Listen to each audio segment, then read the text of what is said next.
国际消息，咱要先来看的是韩国反贪污的机构公调处，今仔日早起要抓总统尹锡悦，也毋过入去到官舍了后，煞互安全人员甲阻挡，两边对决，落尾呢，这公调处是失败脱离。尹锡悦的律师就来批评讲，这场逮捕是非法而且无效的。另外呢，支持甲反对的民众早起也伫咧官舍外口双方对答。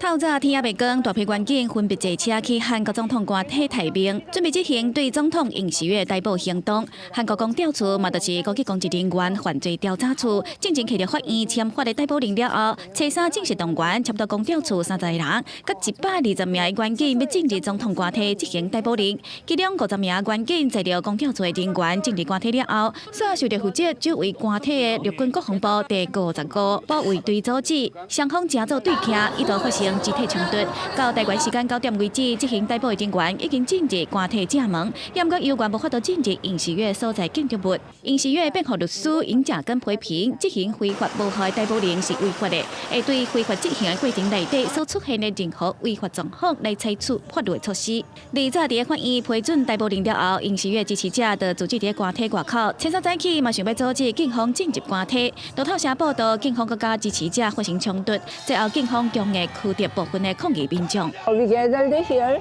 yeah, protect our president.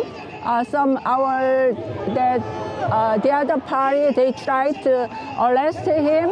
which is really illegal. 唔但支持尹锡悦的民众，反对尹锡悦的民众嘛赶到现场，也票举牌甲支持者对徛伫路中两边表达诉求。 그래서 빨리 체포를 받아들이고 구속을 받아들이고 그리고